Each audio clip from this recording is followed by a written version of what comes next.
안녕하세요. 꿈이 있는 미래 미취학 담당 박유정입니다.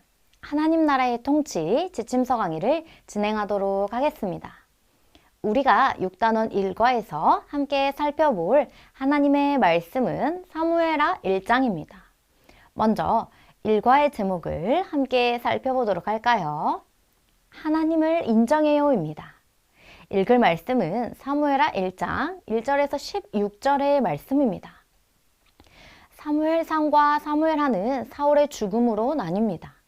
이제 이스라엘에는 왕이 없기에 사울의 후계자 문제가 제기됩니다. 사울의 후손들이 다윗에게 흔쾌히 왕권을 넘겨줄 리가 없습니다. 물론 저자는 여호와께서 이미 정하신 일이기 때문에 다윗이 사울의 후계자가 된다는 사실이 자연스러운 결과라는 관점을 제시하고 있습니다. 사무엘하 1장에서 다윗은 시글락을 약탈하고 그의 아내들을 포함해 모든 사람을 끌고 갔던 아말렉족을 쳐서 승리하고 식솔들과 노획물을 이끌고 다시 시글락으로 돌아와 쉬고 있었습니다. 그때 사울의 진에서 한 소년이 전쟁 소식을 가지고 다윗을 찾아왔습니다. 그는 옷을 찢고 머리에 흙을 뒤집어 쓰고 왔습니다. 이 소년은 먼저 다윗에게 엎드려 절하며 이스라엘의 패배와 사울 요나단의 전사 소식을 전했습니다. 다윗은 소년에게 자세한 정보를 요구했습니다. 소년은 길보아산에 올라갔다가 치명적인 상처를 입고 괴로워하는 사울의 요청으로 그를 안락사하고 난 후 그의 왕관과 팔찌를 뺏어 가져왔다고 말했습니다. 이유가 어떻든 이 소년은 자신이 사울을 죽인 사람이라고 선언하고 있는 것입니다. 소년은 시글락에 머물고 있는 다윗이 사울의 뒤를 이어 이스라엘의 왕이 되고 싶어서 안달이 난 것으로 착각하고 서슴없이 말했던 것입니다. 그래서 사울의 왕권을 상징하던 물건들을 다윗에게 가져옴으로써 이스라엘의 차기 왕으로 지명받고 있는 다윗으로부터 포상을 기대했던 것입니다. 포상을 받기 위해 이러한 일을 했지만 소년의 행동에는 커다란 상징적 의미가 내포되어 있습니다.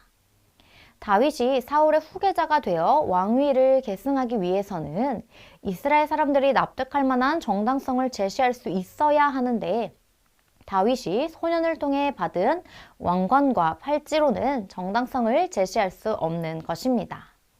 게다가 사무엘상 31장에 기록된 사울의 죽음과 소년의 이야기는 일치하지 않습니다.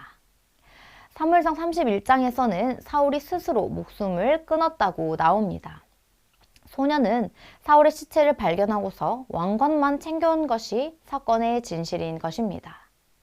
다윗과 함께 소년의 이야기를 들은 사람들은 다윗의 적이 죽었다는 희소식이면서 동시에 심상치 않은 소식임을 접하고 과연 어떤 반응을 보일까 하여 다윗을 들여다보았을 것입니다. 신하들은 다윗이 슬퍼하면 같이 슬퍼하고 그가 기뻐하면 같이 기뻐할 준비를 하고 있었을 것입니다. 그런데 다윗은 감정을 억누르지 못하고 자기 옷을 찢으며 슬퍼하였습니다. 그러자 옆에서 그를 지켜보던 사람들도 모두 다윗과 함께 옷을 찢으며 사울의 죽음을 애도하였습니다. 하루 종일 금식하고 애곡한 다윗은 소식을 전한 소년에게 출신이 어디인지 물었습니다.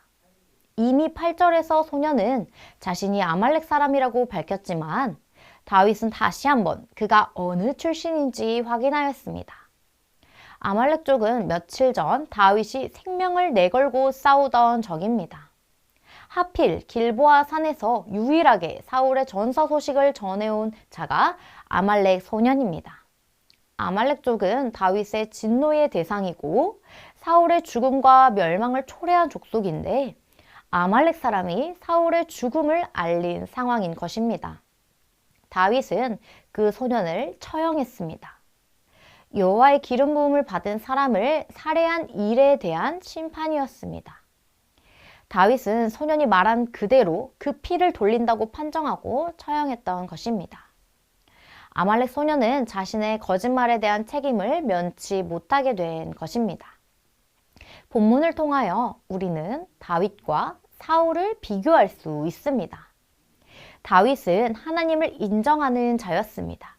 그렇기 때문에 하나님이 세우신 자인 사울 왕을 인정하였고 자신을 못살게 괴롭히던 사울 왕의 죽음을 진심으로 애도할 수 있었던 것입니다. 하지만 사울은 어떠했습니까? 끝까지 하나님을 인정하지 않았습니다. 자신의 힘과 뜻대로 다윗을 없애려고 하였고 사울의 생애는 자살이라는 비참한 모습으로 끝이 났습니다. 일과 말씀을 통하여 하나님을 인정하는 것이 얼마나 중요한 일인지 다뤄주시면 되겠습니다. 일과의 외울 말씀은 시편 119편 128절의 말씀입니다. 함께 읽어보실까요? 그러므로 내가 범사의 모든 주의 법도들을 바르게 여기고 모든 거짓 행위를 미워하나이다. 아멘. 일과의 중요한 원포인트는 하나님의 마음을 가져야 한다입니다. 일과의 두 가지 학습 목표를 살펴보도록 하겠습니다. 하나님을 인정한 다윗과 그러지 못한 사울에 대해 설명할 수 있는 것과 언제나 하나님의 마음을 가지고 살기로 다짐하는 것입니다. 그럼 웰컴 활동 들어가도록 하겠습니다. 웰컴 질문은 하나님의 사람이 가져야 하는 태도는 무엇일까요? 입니다. 아이들이 가족이나 친구와 사이가 어떤지 질문합니다. 그리고 그 사람들이 아이들을 대하는 태도, 즉 모습이 어떠한지도 질문합니다. 말씀에서는 하나님의 사람인 우리 모두가 가져야 하는 태도가 있다고 말하는데 그 태도는 어떤 태도인지 어드벤처 활동을 통해 알아보자고 말하며 웰컴을 마무리합니다. 일과의 어드벤처 활동은 맞는 내용 표시하기입니다. 먼저 그림을 살펴보며 설교 내용을 복습합니다. 진행 가이드 예시입니다. 친구들, 누군가 다윗을 찾아왔어요. 그리고 지금까지 다윗을 괴롭혔던 사울왕과 다윗의 제일 친한 친구 요나단이 죽었다는 소식을 들려주었어요. 그 사람은 다친 사울을 자기가 죽게 만들었다고 말하며 사울의 물건을 보여주기까지 했어요. 다윗은 그 소식을 듣고 즐거워했나요? 아니면 슬퍼했나요? 맞아요. 옷을 찢으며 몹시 슬퍼했어요. 첫 번째 그림의 색연필로 동그라미를 해보세요. 다윗은 사울왕을 죽게 만든 사람에게 상을 주는 게 아니라 무서운 벌을 내렸어요. 그렇다면 다윗은 왜 사울왕의 죽음을 기뻐하지 않고 슬퍼했을까요? 다윗은 왕을 세우신 분이 하나님이심을 인정했기 때문이에요. 이와 같이 진행해 주시면 되겠습니다. 다음 밸류 활동은 하나님의 마음을 가져요입니다. 준비물은 색연필입니다. 어드벤처 활동에서 하나님을 인정한 다윗의 모습을 다룬 것처럼 밸류에서 하나님을 인정하지 않았던 사울의 모습을 이야기합니다. 사울과 다윗의 모습이 대조된다는 사실을 아이들이 잘 알고 있다면 교재 속 그림을 통해 틀린 그림 5개를 찾아 동그라미로 표시해보게 합니다. 다윗처럼 하나님을 인정하는 하나님의 마음을 갖기로 다짐하며 활동을 마칩니다.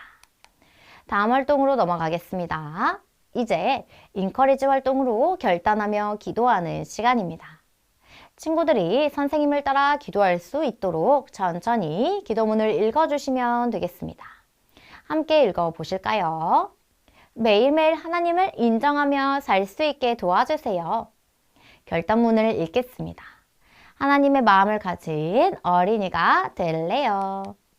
이상으로 6단원 1과 지침 성황리를 마치도록 하겠습니다. 감사합니다.